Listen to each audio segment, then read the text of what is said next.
Hey guys, Joebizz34 back again, and this time I am reviewing the Hot Toys Iron Man 3 Tony Stark, the mechanic version, and it's a great looking figure, probably one of the best head sculpts yet that represents Tony Stark. Now I know they released another new one not too long ago too, where he's kind of like in his workshop with a different outfit and stuff, also representing Iron Man 3.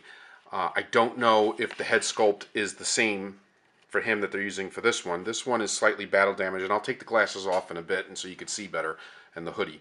But anyway, I opted to get this one because I saw it came with a crap load of accessories, which it does, and I felt that this version of him represents a bigger part of the film than the workshop one or whatever they called it. So that's why I kind of went with this one.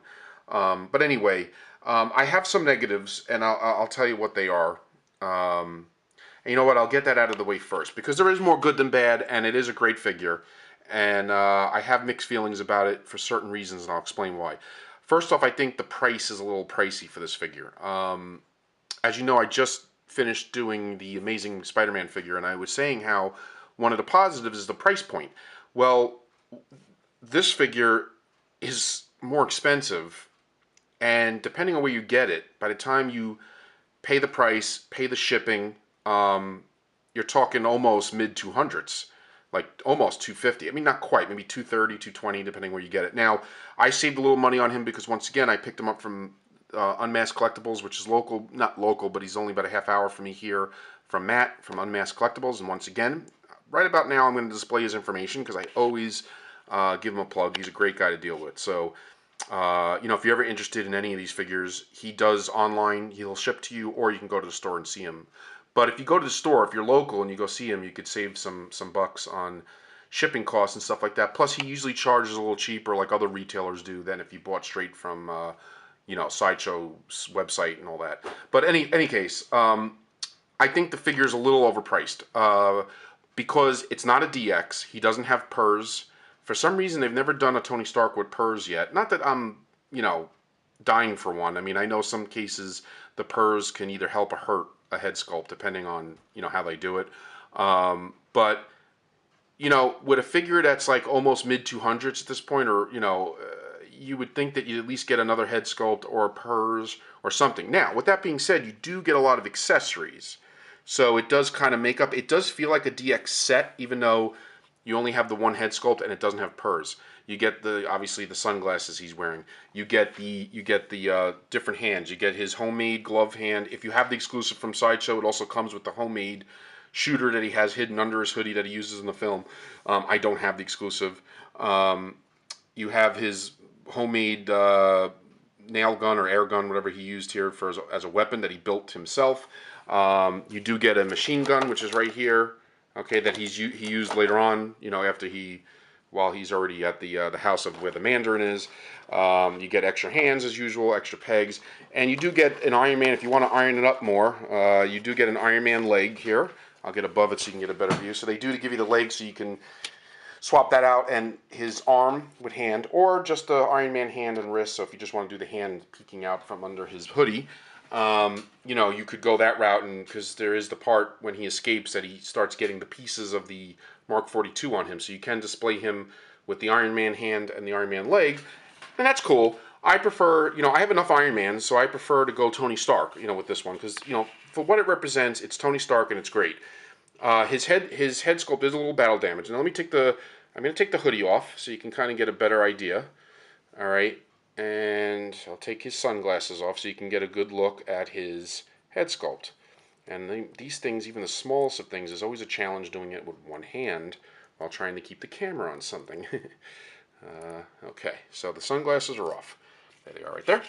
And there is his head sculpt. So as you can see, it's a beautiful head sculpt. And like I said, it's battle damaged. I don't know if the other recently released Tony Stark has the same head sculpt, but so I can't judge. I can only go by this one, and I could say that it is the best, probably Tony Stark head sculpt to date.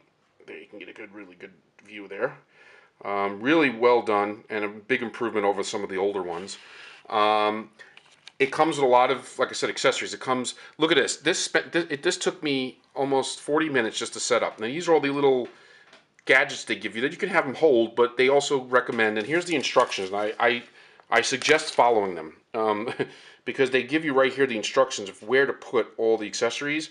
And at first I'm thinking, how in the world am I going to get some of this stuff in? Because you know how these figures are with figures that come from Asia, like, whether it's Japan, China, Hong Kong, they're very big with little small details, and my hands are just not made for working with some of this stuff. So to get this stuff in, it's very time consuming and tedious. So I pretty much got everything in. They give you the grappling rope with the weapon here, with the missile, whatever that thing is. Little ply cutters. You got his little homemade liquid stuff there that he had, that he can use to do like a bomb or whatever it was. I don't even remember. His little homemade bomb here that they have you tied to the string of the book bag. And then his little newspaper article that says Tony Stark missing, or pronounced, assumed dead. And you can either display that out, or, they have it showing folded up in the book bag. And that was the hardest thing to get in there. Oh, and they got his little trigger here. That was the hardest thing to get in there. And I realized, I was looking at this thing that comes in the box, and I'm just like, what the heck is this for? And I've seen these type of things before, and I know that they never put anything they put in there it always has a reason. And I'm saying, it's like a shoehorn, and obviously it was used to help. I used it to basically lift the straps up, and it helped me kind of get the stuff in. Now they do say in the instructions that this is a recommended setup. It's not. You don't obviously have to do all this. You don't have to put it in exactly the way they show. You can do what you want. But I just went with what it showed, just to kind of, try to be as accurate as possible, based on their recommendations. So this little tool that comes in the box, it's your best friend. Use it to help you get some of these in. Otherwise, you'll be here all day trying to get, especially the newspaper. That was the hardest to get in there. But in any case, it's very detailed. The clothing is excellent. The zipper, on the hoodie works well, because you have to take the hoodie off to get the plastic off his body and stuff, and to take the little plastic strip out, because they did spare no expense. They do have the chest light on his body here, and I will show you too. But here's another complaint of mine. I feel that, like, talking about the negatives, okay, so it's highly priced, considering, okay, that it's not a DX. I mean, to today's standard, it's not that unusual, but I think it's about $20 or $30 overpriced, and I think that they could have cheapened it and maybe gave us a better price, maybe closer to the 200 mark or under, if they would have skimped on the chest light. Because I'll tell you why. The chest light really has no business. It doesn't need to be here for this look. When he was dressed like this in the movie, you didn't see the chest light glowing through his clothing. He had the shirt and he had the hoodie over it. Plus, he's got the strap of the book bag. So technically, they could have saved some money producing the figure. Get rid of the electronics. Don't have the chest light in this case, and charge maybe $20, $30 less. That's my opinion. Otherwise, I do think it's kind of cool that they did give you the chest light at the same token, because it kind of it does pay attention to detail, and he does have it there. So I understand where they were going for, but I feel, like I said, it might be a little unnecessary at this point. And I'll show you. I'm going to turn it on in a minute. The camera's almost out. I have another 10 minutes. And I'll put the chest light on and I'll show you, because it's very bright, and I don't think it's actually screen accurate, because you didn't really notice the light on when he had this getup on in the movie. So I think it's a little unnecessary. So I'll be back. I only got about 10 seconds left, and then I'll put the chest light on, and then I'll show you how it looks with it on. And like I said, it's cool, but maybe not needed. Okay, I'm back, and as you can see, the chest light is now glowing. Not quite as dominant showing up on film that is in person. In film, for some reason with all the Iron Mans, the Hot Toys always makes the chest light shine so much brighter than the eyes and the palms, and I don't know why. But like I said, it's cool, but it's not needed. Like I said, I have to have the zipper down for you to even see it. I mean, if you zipper it all the way up, you wouldn't see it through the hoodie. Plus, like I said, now here's his book bag that I took off, because the switch for the chest light is back here on his back, and you kind of have to feel around for it. It's right here. My thumb is on it, and you can turn it off and on through the hoodie, which is cool. Because to be honest with you, if I had to undress him every time to get to that switch, I would never bother turning it on. So, like I said, it is cool, and like I said, it comes off a little more subtle on film than in person. But in person, like right now as I'm looking at it, it's very noticeable and it's a little glaring, and it's like I said, it's really not necessary. Because I'm going to put this down for a second. I'm going to show you something. I'm going to zipper it up over the chest light.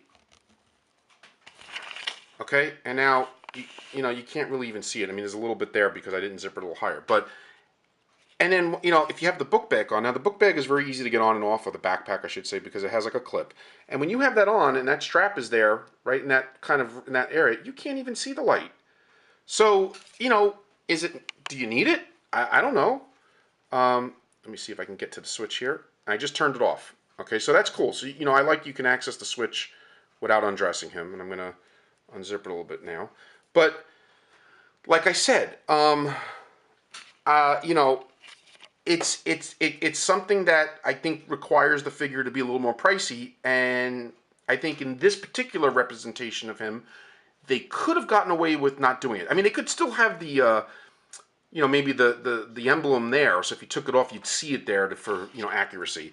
But to have it actually light up, I don't really think it's necessary in this case. And I think I would prefer the figure to be a little less expensive and have it have without it.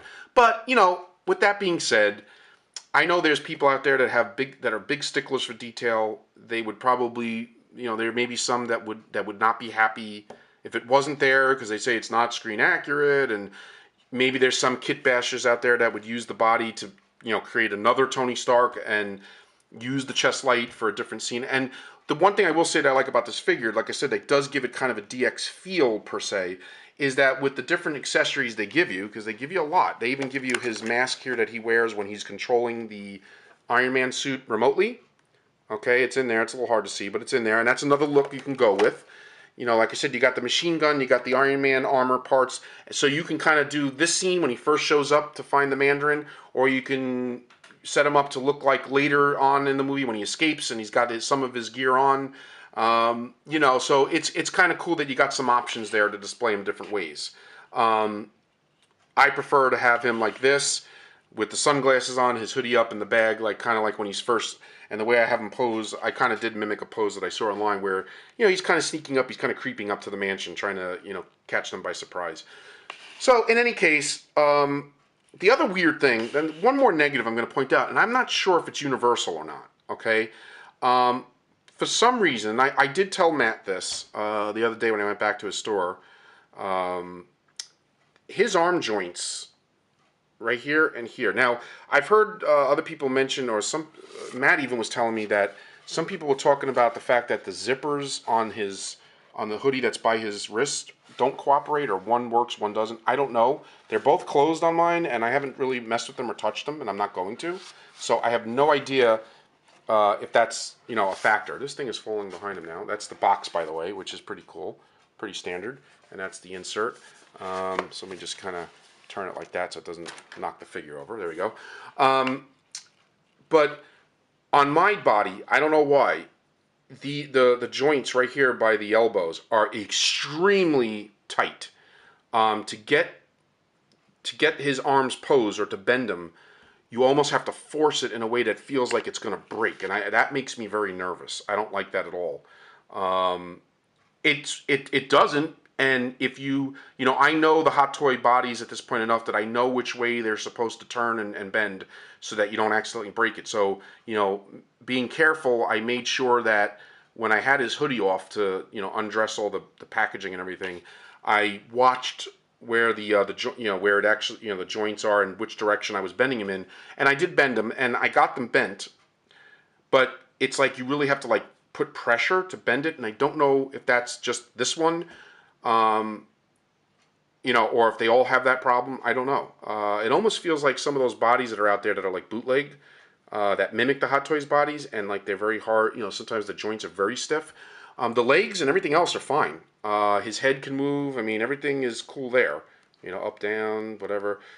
It's really just the arm joints, and I don't know what's going on there. And not up here either. I mean, you can lift the arm up and down, no problem. It's really just the elbow joints that is it's scary how tight they are.